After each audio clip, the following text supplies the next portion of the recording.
लीजिए सुनिए। सूर्यकांत त्रिपाठी निराला के लिखे उपन्यास कुल्ली भाट का भाग 13 मेरी यानी समीर गोस्वामी की आवाज में। दूसरे रोज कुल्ली आए। नमस्कार प्रणाम आदि के बाद बैठे। कहने लगे, अछूत पाठशाला खोलने के बाद से लोगों की रही सहानुभूति भी जाती रही। क्या कहूं, आदमी आदमी के लिए जरा भी सहनशील नहीं।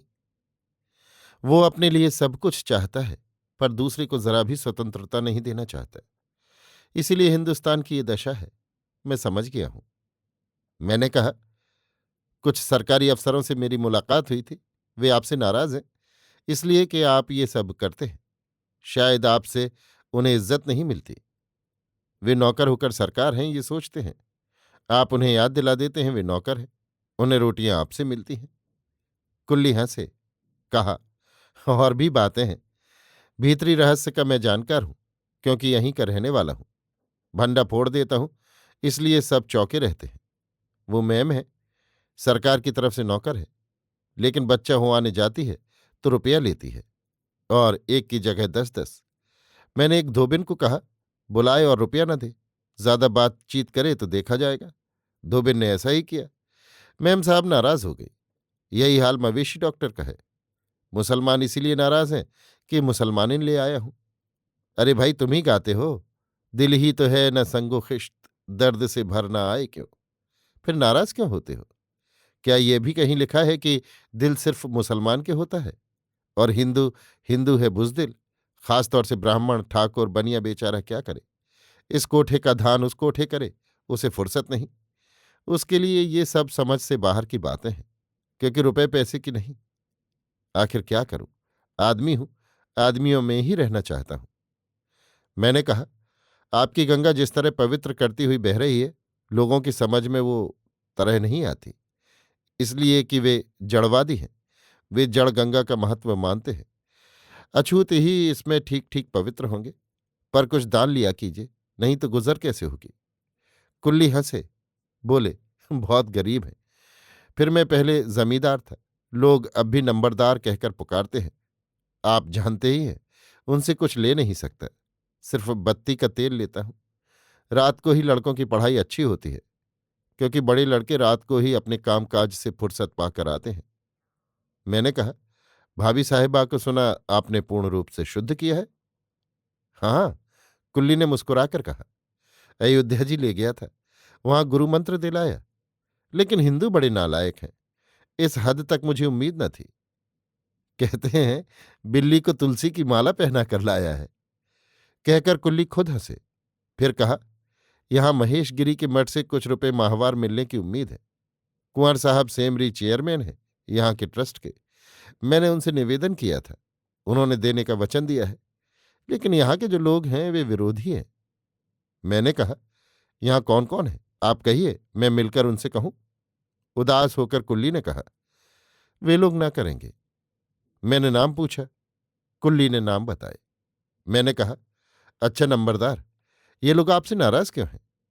कुल्ली ने कहा, सच बात कह दूं, जब मैं मंत्र लेवा कर आया, तब एक ने बड़े भले आदमी की तरह मुझसे आकर पूछा, कहो नंबरदार, कहाँ से मंत्र लेवाया? मैंने बतलाया। यहां से एक आदमी अयोध्या जी गया और वहां जाकर पूछा कि राय पथवारी दीन की स्त्री को मंत्र दिया है, तो क्या ये मालूम कर लिया गया है कि वो किस जाति की है? गुरुजी के चेले ने पूछकर कहा कि राय पथवारी दीन की स्त्री है बस। उस आदमी ने कहा, आपको धोखा दिया गया है, वो मुसलमानिन है। गुरुजी के मठ में खलबली मच गई। उनके चेले बिगड़ जाएंगे तो आमदनी का क्या नतीजा होगा?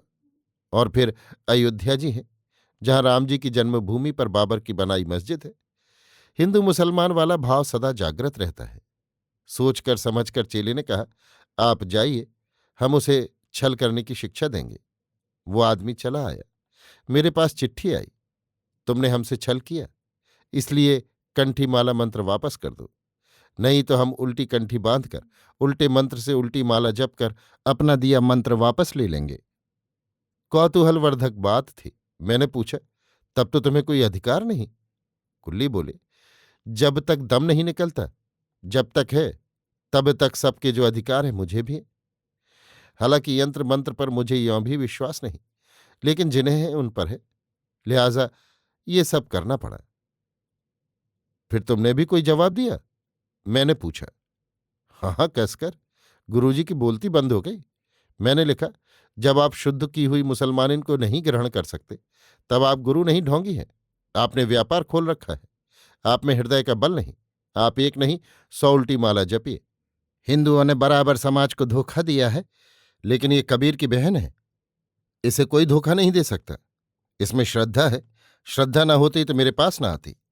कबीर को भी रामानंद ने ऐसी ही बात कही थी, लेकिन कबीर समझदार था, इसीलिए आप जैसे सैकड़ों गुरु उनके चेले हुए। हिंदुओं को चराया, मुसलमानों को भी, और था महामूर्ख। कुल्ली ओज में आ गए थे, कहकर हाँफने लगे। मैंने सोचा कुछ सुस्ता ले। कुछ देर बाद मैंने पूछा, आपने महात्मा जी को लिखा? कुल्ली ने कहा, जान पड़ता है वे भी ऐसे ही होंगे। मैंने कहा, नहीं, साल भर अछूतोद्धार करने का उन्होंने कार्य ग्रहण किया है। देश के इस कोने से उस कोने तक दौरा करेंगे। कुल्ली ने कहा, बस दौरा ही दौरा है, काम क्या होता है? पहले अछूतों की बात नहीं सोची? जब सरकार ने पेंच लगाया तब खोलने के लिए दौड़े दौड़े फिर रहे हैं। मैंने कहा, अच्छा ये बताओ दोस्त, तुमने भी पेंच में पड़कर अछूतोद्धार सोचा है या नहीं? कुल्ली नाराज हो गए। कहा, मेरे साथ भी कोई जमात है? अगर यही है तो बैठा ले महात्मा जी मुसलमानिन। तुम कैसे हो? मैंने डांटा। वो बुढ़े हो गए हैं, मुसलमानिन बैठाएंगे? कुल्ली शांत हो गए। कहा, एक बात कही, फिर शायद खत लिखने की सोचने लगे। सोचकर कहा, कोई चारा नहीं देख पड़ता। हाथ भी बंधे, लेकिन काम करना ही है, क्या किया जाए? मैंने कहा, नंबरदार, महाजनो येन गतः सपंथा, इसीलिए कहा है। जिधर चलना चाहते हो आप, उधर चले हुए बहुत आदमी नजर आएंगे आपको। आपसे बड़े बड़े, उसी तरफ चले जाइए। आज तक ऐसा ही हुआ है। कोई कुछ काम करता है तो दुनिया से ही विषय वस्तु ग्रहण करता है और उस विषय के काम करने वालों को देखता है, पढ़ता है, सीखता है, समझता है, तब अपनी तरह से एक चीज देता है। आप अछूतोद्धार कर रहे हैं, कीजिए। करने वालों से मिलिए, उनकी आज्ञा लीजिए, जिन्हें अधिकांश जन मानते हैं। मेरे आपके न मानने से उनकी मानहानि नहीं होती, यही समझिए। मैं आप उनके मुकाबले कितने क्षुद्र हैं। अगर ये धोखा है तो इस धोखे को आप नहीं मिटा सकते। आप अपना रास्ता भी नहीं निकाल सकते, क्योंकि अभी आपने ही कहा, चारा नहीं, हाथ भी बंधे हैं। महात्मा जी को संसार की बड़ी बड़ी विभूतियां मानते हैं, वो मामूली आदमी नहीं। कुल्ली कुछ देर स्तब्ध रहे, फिर सांस भरकर बोले, यहां कांग्रेस भी नहीं है। इतनी बड़ी बस्ती देश के नाम से हंसती है, यहां कांग्रेस का भी काम होना चाहिए। कुल्ली की आग जल उठी। सच्चा मनुष्य निकल आया, जिससे बड़ा मनुष्य नहीं होता। प्रसिद्धि मनुष्य नहीं। यही मनुष्य बड़े बड़े प्रसिद्ध मनुष्य को भी नहीं मानता। सर्वशक्तिमान ईश्वर की भी मुखालफत के लिए सिर उठाता है, उठाया है। इसी ने अपने हिसाब से सबकी अच्छाई और बुराई को तौला है और संसार में उसका प्रचार किया है। संसार में कब उतरा? मैं कुल्ली को देख रहा था। एक सांस छोड़कर कुल्ली ने कहा, मधुआ चमार की औरत को कल तेज बुखार था, देखने जाना है। अस्पताल अगर ना ले जा सका तो डॉक्टर साहब के पैरों पड़ूंगा। देख लें, फीस के रुपए उसके पास कहाँ। मधुआ काम पर गया होगा, उसका लड़का ढोर चराने। कहकर नमस्कार कर कुल्ली उठे। मैं देखता रहा, तेज कदम वो चले गए। मैं उठकर महेशगिरी मठ के मेंबरों से मिलने गया। मेंबर वे ही होते हैं जो प्रतिष्ठित हैं। जो प्रतिष्ठित हैं उन्हें अप्रतिष्ठा की बातें सब समय घेरे रहती हैं। पहले लालाजी मिले, बड़े सज्जन हैं। दर्जी की दुकान पर खड़े थे, कोई कोट सिलने को दिया था। कपड़े के शौकीन हैं, घर के साधारण जमींदार, मेरे घनिष्ठ मित्र। दर्जी कई बार उनके मुंह पर कह चुका है कि रायबरेली छोड़कर दलमऊ में वो इसलिए है कि लाला साहब ने उसे पहचाना है और उसने लाला साहब को। अगर मन का काम न मिला तो कारीगर का जी नहीं भरता। लाला साहब एक एक अंग नपाते हैं और देखते हैं ठीक बैठा या नहीं। मुझे देखकर प्राचीन पद्धति के अनुसार लाला साहब ने प्रणाम किया। दर्जी ने भी हाथ जोड़े। आशीर्वाद मैं देता नहीं, नमस्कार करता हूं या खीस निपोड़ता हूं।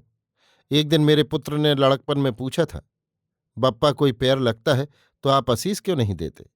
मैंने कहा, मामा के यहां रहते रहते तुम्हारी जैसी आदत हो गई, मेरी वैसी नहीं हो पाई। मित्र ने डांट के साथ पूछा, क्या है? मैंने कहा, सुना तुम महेशगिरी मठ के मेंबर हो, तुम्हें लोग मानते भी बहुत है। मेरे मित्र हो इसलिए समझदार हो, मैं भी मानता हूं। एकांत की एक बात है। मित्र गर्दन बढ़ाकर एकांत की ओर चले। दर्जी समालोचक की दृष्टि से देखने लगा। एकांत में मैंने पूरे कवि कंठ से गद्य में कहा, यार कुछ अछूतों के लिए भी करो। अहद, मित्र ने ध्वनि की। मैं समझ गया, कुल्ली ने पकड़ा होगा आपको। अरे आप भले आदमी, इन बातों में न पड़िए। आपने तो जैसा सुना वैसा ही समझा। नहीं, मैंने कहा, मैं व्यंग बहुत लिख चुका हूं, जैसे का वैसा ही नहीं समझता। व्यंग क्या? मित्र ने पूछा। मैंने कहा, जैसे तुम्हारा सर है, सर होकर ना हो, या इस पर चार सींगे हो। यानी? मित्र कुछ बिगड़े। अब यानी और क्या? मैंने सीधे देखते हुए कहा। आप सही सही बात कहिए। मित्र कुछ दो रुखे होकर बोले। अब आए सोचकर व्यंग में मैंने कहा, रास्ते पर कल 8-10 आदमी तुम्हारा नाम लेकर कह रहे थे, लाला की एक टांग तोड़ दी जाए। जब देखो दर्जी की दुकान पर खड़े रहते हैं। लाला घबराए। पूछा, कोई वजह भी मालूम हुई? कुछ नहीं, मैंने कहा, काले काले आदमी थे, यही पासी चमार होंगे। लाला सोचकर निश्चय पर पहुंचने लगे। कहा, हाँ मैं समझ गया। कुल्ली मिले थे? लाला ने पूछा। वो तो बहुत दिन से नहीं मिले। वे लोग क्यों बिगड़े हैं, मुझे अंदाज लड़ानी पड़ी। सोचते हुए लाला दर्जी की ओर बढ़े। मैं पंडित की ओर चला। दिन के 11 का समय होगा। पंडित जी के यहां पहुंचा तो देखा पंडित जी कनकैया उड़ा रहे हैं। माझा लखनऊ से मंगवाया है, इसलिए कि उनकी कनकैया कोई काट ना पाए। मैंने कहा, एक जरूरी काम से आया था। बोले, देख ही रहे हैं अभी फुर्सत नहीं है। मैं समझ गया ये और कड़ा मुकाम है। कहा, रायबरेली से डिप्टी साहब आए हैं, गंगा नहाने आए थे। मैं यहां हूं जानते थे, क्योंकि उनसे मिलकर आया था और उन्हें बुला भी आया। पंडित जी को जैसे जूड़ी आ गई। पूछा, कहाँ हैं? मैंने कहा, मेरे यहां ही हैं, आपको बुलाया है, साथ ही आते थे। मैंने कहा, नहा चुके हो, कर्मा जाओगे, फिर पैदल चलना है और चढ़ाई भी है। मैं जाता हूं, वो भी मेरे मित्र हैं, बुला लाता हूं। पंडित जी ने नौकर को बुलाकर कहा, अरे डोर लपेट, हमें डिप्टी साहब ने बुलाया है। नौकर ने पतंग ले ली। आप तुरत फुर्त नीचे उतरे, कपड़े पहनने लगे, तैयार होकर छड़ी लेकर चले। बड़ी जल्दी जल्दी पैर उठ रहे थे। मैं उनकी चाल देखता साथ चलता जा रहा था। आधे रास्ते पर आकर पूछा, अपने हलके के महादेव प्रसाद जी हैं? मैंने कहा, हाँ। न जाने क्या सोचते रहे, घर आकर मैंने बैठका खोला। बैठका खोलते ही उन्होंने पूछा, डिप्टी साहब? मैंने कहा, अपनी ऐसी की तैसी में चले गए। आपने मुझे धोखा दिया। पंडित जी ने कहा, आपने मुझे कौन ज्ञान दिया था? मैंने कहा, बस अब क्या कहूं आपको। पंडित जी गरमाए हुए लौटे। मैं तभी समझ गया था इस मूर्ख की बुद्धि का कोठा बिल्कुल खाली है। कहा, जैसा मेरा आना जाना व्यर्थ रहा वैसा ही आपका, दुख न कीजिएगा। जाइए कनकैया उड़ाइए। अभी आप सुन रहे थे सूर्यकांत त्रिपाठी निराला के लिखे उपन्यास कुल्ली भाट का भाग 13, मेरी यानी समीर गोस्वामी की आवाज में।